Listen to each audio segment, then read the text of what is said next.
So, now you decide to show up. Her voice was cold, nothing like the warmth that had once soothed me through childhood. Grandma, what's going on? I asked, my words spilling out in a rush, desperate to make sense of the moment. They told me you were in a nursing home. Don't. She raised a trembling hand, and the simple gesture struck harder than any shouted accusation.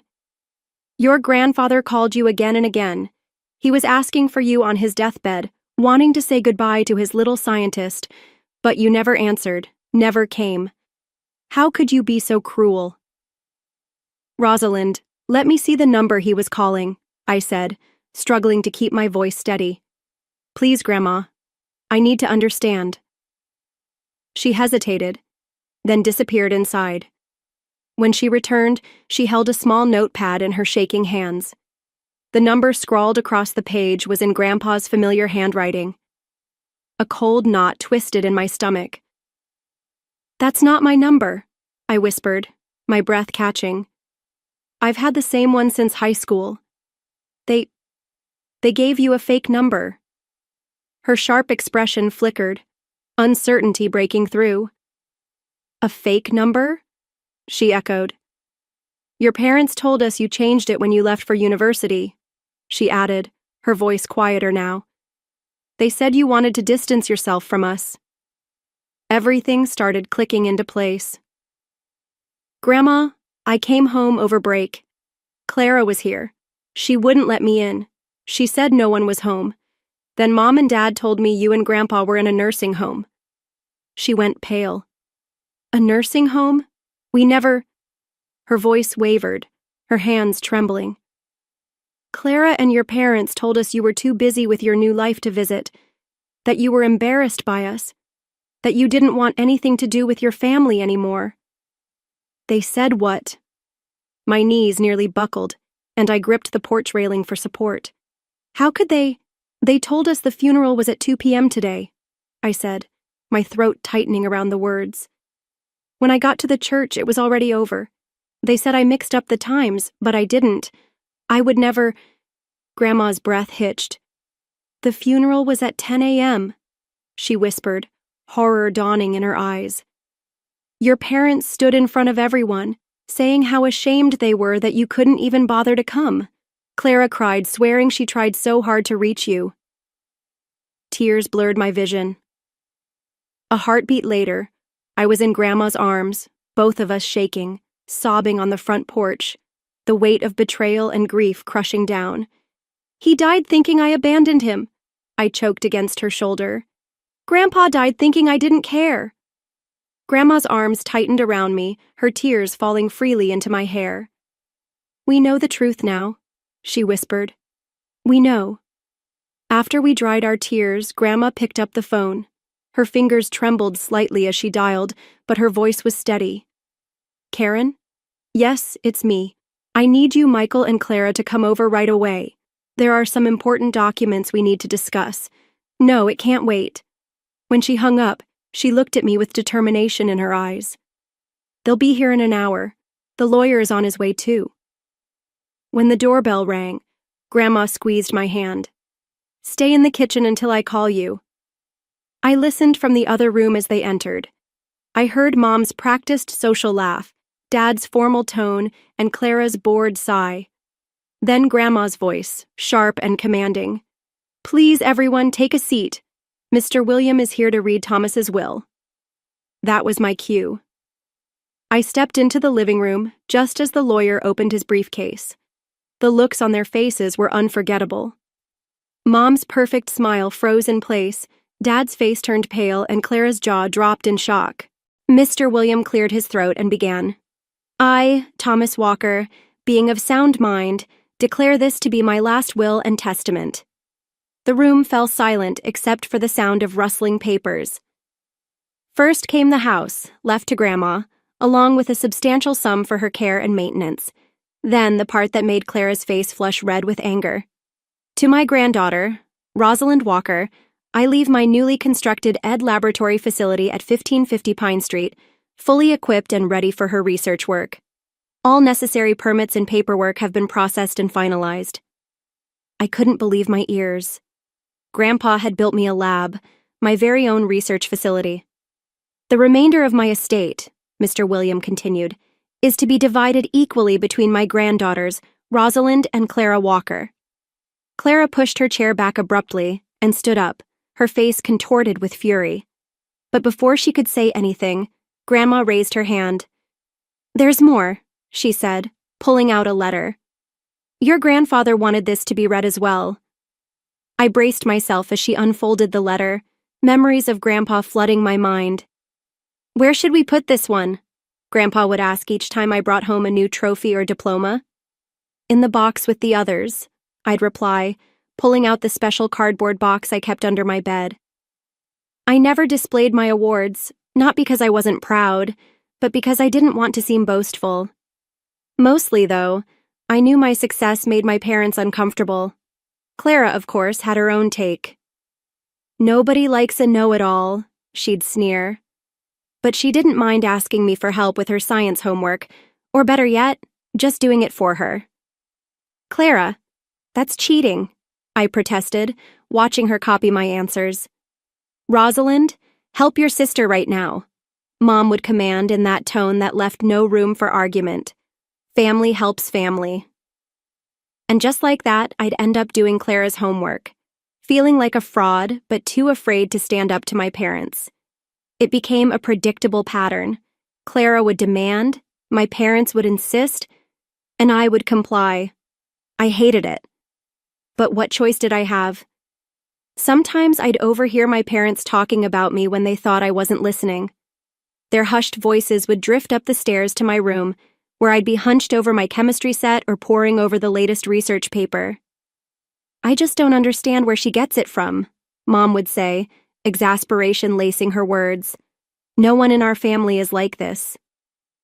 "Maybe she was switched at birth," Dad would joke, but beneath his forced laugh was something sharper, something that cut deeper than if he'd just admitted he didn't understand me. One evening, after I won yet another science competition, I caught Dad's voice coming from his study. He was talking to Clara about her grades, which had been slipping. "It's not fair that she's so smart," Clara whined.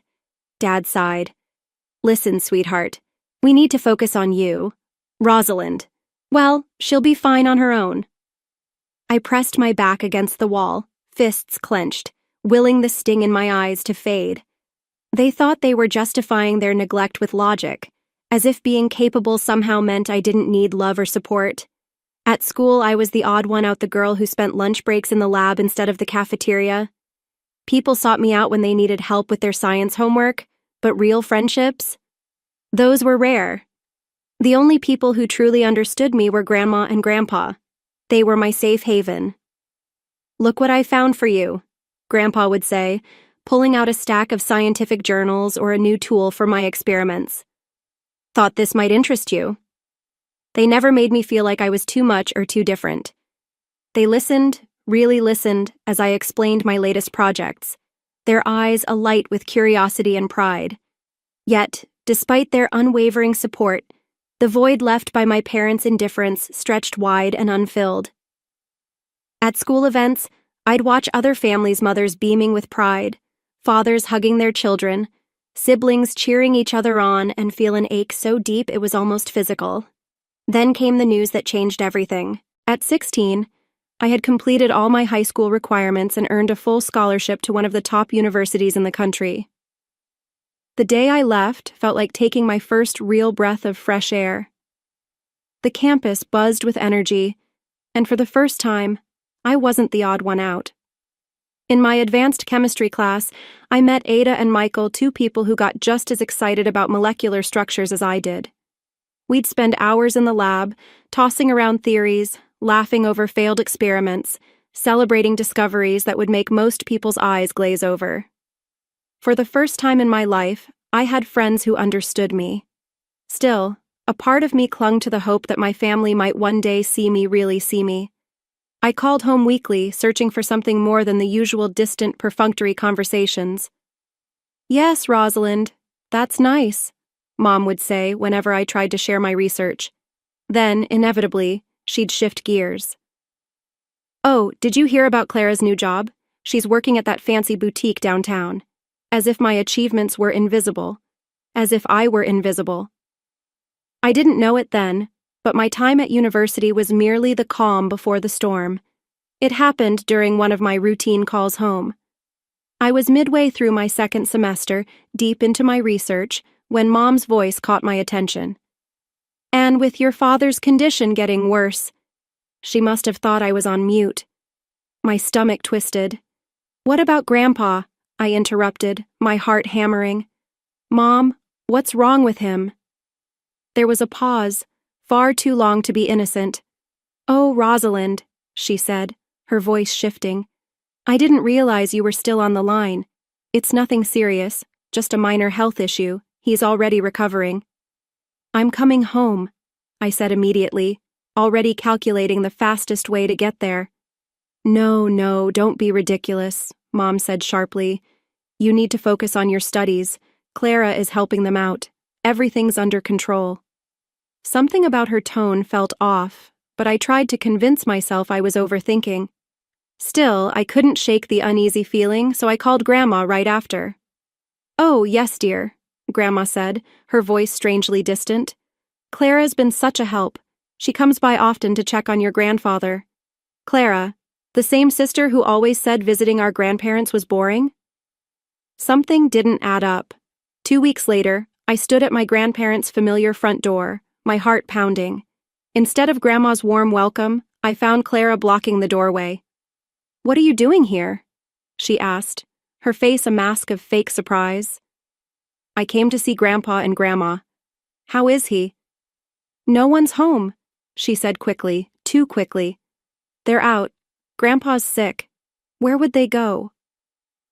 "I don't know, Rosalind, just go away," she snapped, starting to close the door. "Wait!" I stuck my foot in the doorway. "Let me come in and wait for them." "No one's home," she shouted, shoving the door hard against my foot. "God, you're so annoying, just leave." Confused and hurt, I backed away. I tried calling Grandma, but the call went straight to voicemail. That wasn't like her at all. Something was very wrong, and I was determined to find out what. Grandma always kept her phone on for me, always.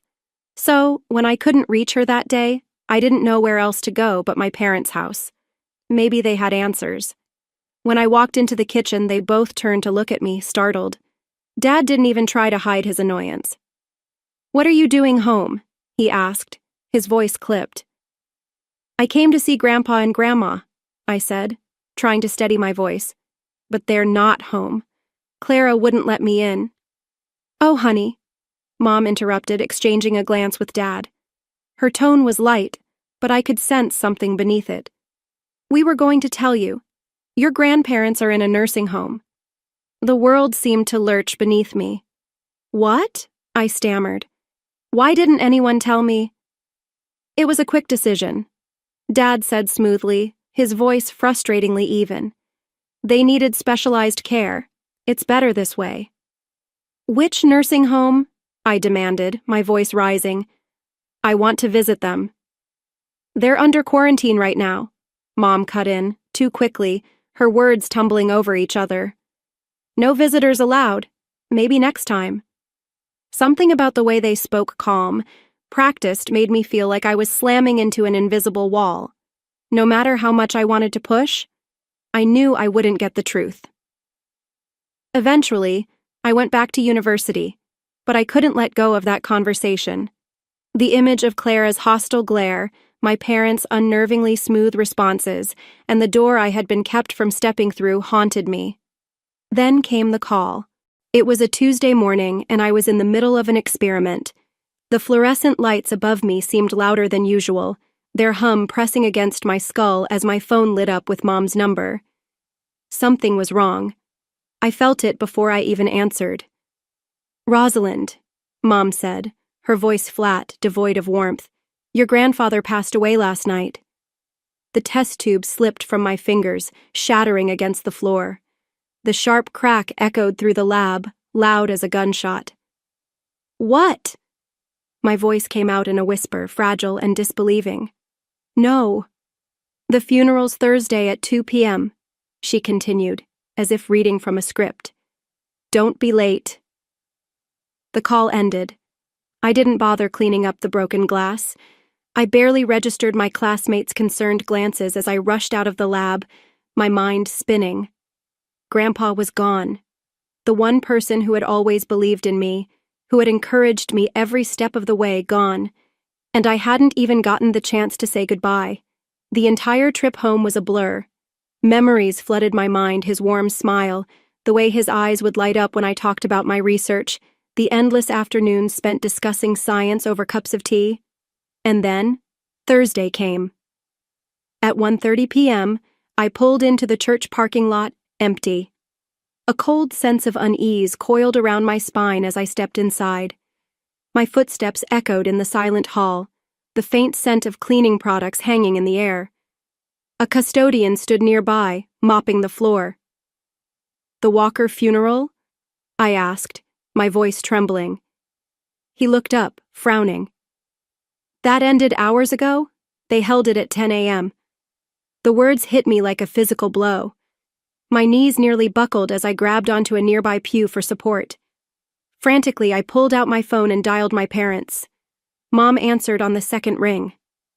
"Oh, Rosalind," she sighed, her voice dripping with mock disappointment. "You must have mixed up the times. We clearly said 10 a.m. "No," I said firmly, my hands shaking so badly I could barely hold the phone. "You said 2 p.m. I wrote it down. I know what I heard." Dad's voice slid in, smooth as ever. "Your grandmother is still in the nursing home, and she doesn't want to see you right now. She's very upset that you missed the funeral." Their words felt like knives cutting deeper with every syllable. Shaken and desperate for answers, I told them I was heading back to university, but my feet had other plans. Without even realizing it, I found myself driving to my grandparents' house. The familiar street looked exactly the same. The old oak tree, the neatly tended garden, the wind chimes Grandma loved so much. My hands trembled as I rang the doorbell, my heart pounding in my chest. For a moment, nothing happened. Then the door opened and there she was. Grandma, the same Grandma who was supposedly in a nursing home, refusing to see me. Relief flooded through me as I moved to hug her, but she stepped back, and the look in her eyes stopped me cold. Her face was hard, unfamiliar, like she was looking at a stranger. "Grandma?" I whispered, but the word felt hollow. I didn't know how to process the coldness in her gaze, the sharpness in her posture. This wasn't the woman who had once been my safe haven. I had always been different, captivated by the world around me in ways that confused my family.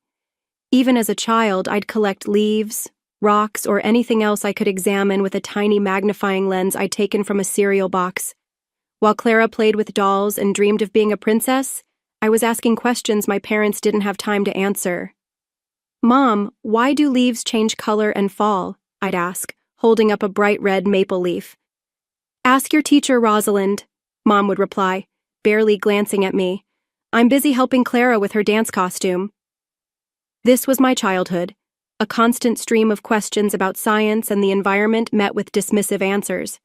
When I was 7, I remember sitting at the kitchen table with a collection of household objects spread out in front of me. I was experimenting, fascinated by the reaction of baking soda mixed with different liquids. "What in heaven's name are you doing?" Mom's voice broke my concentration. "Observe this," I said proudly, holding up the fizzing mixture. "Now clean it up," she snapped. "I need the kitchen spotless. Clara's friends are coming over for her birthday party." Clara's birthday parties were always extravagant dozens of guests, life-sized cartoon characters, endless entertainment. In stark contrast, mine were small, quiet gatherings. Just my grandparents, a plain cake, and a few candles. I never complained, but the difference was glaring. "Here's your birthday present, sweetheart," Dad would say, handing me yet another copy of a scientific encyclopedia. And while I genuinely loved those books, it was impossible to ignore the mountain of toys and gadgets Clara unwrapped at her celebrations. Even then, I understood where my parents' true focus lay. Now, standing in front of my grandmother, her cold stare cutting through me, it felt like my family had finally, irrevocably, turned their backs on me. The only real warmth I had ever known came from my dad's parents. My grandparents were my refuge, the one place where I felt understood. Every weekend, every school vacation, they welcomed me with open arms. "Tell me more about what you've learned this week, little scientist," Grandpa would say, his eyes lighting up as I eagerly shared my latest discoveries. With them, I was never too much, never too different. I was simply me. Clara never came with me. "They're so boring," she'd complain. Besides, Mom and Dad are taking me to the new theme park this weekend. I'd watch from the window as they drove off without me, my chest tight with a mix of hurt and jealousy. "Why can't I go too?" I asked once, desperate to be included. Mom barely glanced at me as she ruffled my hair. "Oh, honey, it wouldn't be fun for you. You'd probably just want to learn how the rides work." That was how it always was. I didn't fit their mold of what a daughter should be. I was the one who asked too many questions, who preferred microscopes to makeup, while Clara was their perfect match, a normal girl with normal interests. Then everything changed. It was my first year of middle school when I met the first person outside of my grandparents who truly saw me. My science teacher, Mrs. Sagan. "Mr. and Mrs. Walker, your daughter has extraordinary potential," she said at a parent-teacher meeting. I sat just outside the classroom, but I could hear every word. I've never seen a student grasp difficult scientific concepts so naturally. "We should consider moving Rosalind into the gifted program." Mom's disapproving tone was immediate. "That sounds like a lot of work," she said flatly. "She's doing fine where she is. Besides, we have to think about Clara. Rosalind shouldn't get preferential treatment." The words shouldn't have surprised me, but they still stung. I knew what was coming. They were going to say no. They always said no when it came to me. But then Grandma found out. The very next day, she stormed into my school like a general preparing for battle. Standing tall in the principal's office, her voice was firm, unwavering. "My granddaughter will take those exams and be given every opportunity she deserves," Grandma declared. "I don't care what her parents think." The principal hesitated. "Mrs. Walker, we need parental consent." "My son and his wife will be under my care," she said coldly. "You just make sure Rosalind gets her chance." And somehow, she made it happen. After a week of heated arguments and I suspect some financial persuasion from my grandparents, my parents reluctantly agreed to let me take the placement tests. I excelled in every single one of them. Suddenly, my world opened up in ways I had never imagined. The gifted program introduced me to international science competitions, academic olympiads, and research seminars. For the first time, I was surrounded by people who thought like me, who got excited about the same things I did. It felt like coming home. My first international competition project focused on sustainable ecosystems, and I won. Then I won another, and another. I threw myself into my work, fueled by a passion that had always been inside me but had finally found its place to shine. That moment around Grandma's dining table is one I will never forget. She stood at the head of the room, Grandpa's letter trembling slightly in her hands, though her voice remained firm. "To my son and daughter-in-law," she read, her tone unwavering, "your treatment of your daughters has been shameful. Every child deserves equal love and support, yet favoritism has poisoned this family." "Stop!" Clara shrieked, springing to her feet. "This is ridiculous. Why should she get anything?" Her outburst sent a shockwave through the room. She turned on our parents, her voice shrill and raw. "You promised," she spat. "You said if I played nice, if I visited him and acted like the perfect granddaughter, everything would be mine. You made me grovel to a dying man." Her words struck like a slap, laying bare the ugly truth. She wasn't grieving Grandpa, she was furious that her performance hadn't earned her the reward she expected. "And now what?" she raged, her voice rising. "Little Miss Perfect gets a whole laboratory and I only get half the money? No, give me the house, she doesn't need both, she can keep her stupid lab." I sat frozen as my sister's mask shattered, revealing what had always been beneath entitlement, bitterness, resentment. Mom finally broke the tense silence. "Rosalind, you heard your sister. Be reasonable. Do you know how much we've invested in your education? All those science camps, competitions."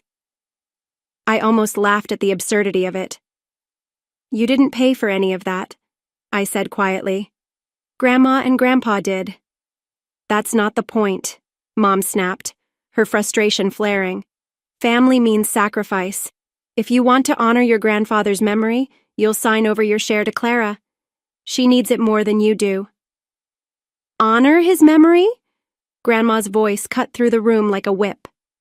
She straightened, fire flashing in her eyes as she lifted the letter again.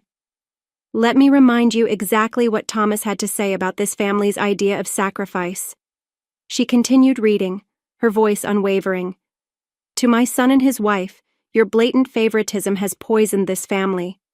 Your treatment of Rosalind has been nothing short of emotional abuse, while you've turned Clara into an entitled, spoiled brat." "How dare you!" Clara shrieked. "No! How dare you!" Grandma's voice thundered back, shaking with emotion. "You deceived and manipulated a dying man, and now you have the gall to talk about sacrifice and family?" She stormed to the door and flung it open. "Leave, all of you." Her voice wavered, not from fear, but from fury. "I'm only sorry Thomas left you anything at all. Clara, you are nothing but a pampered, self-centered girl who learned her selfishness from her pampered, self-centered parents." Slamming doors, shouted threats, then silence. And just like that, they were gone. That was 5 years ago. Grandpa's research facility, the one he built for me, is my home now. It's more than I ever dreamed of, and sometimes, late at night, I swear I can still feel his presence, proud, loving, and always encouraging. Grandma visits often. Her curiosity is as sharp as ever, and she loves to ask about my latest projects. She even takes science courses at the local community college, claiming they help her understand my work better, though I suspect she just wants to share in the excitement Grandpa and I always had. As for Clara and my parents, I haven't spoken to them since. Their names still pop up on my phone from time to time, or in my inbox, but I delete the messages without reading them. They made their choice, and I made mine. The other day, I found an old photo tucked inside one of Grandpa's books. It was of me as a little girl, peering through a magnifying lens in his backyard while he pointed something out.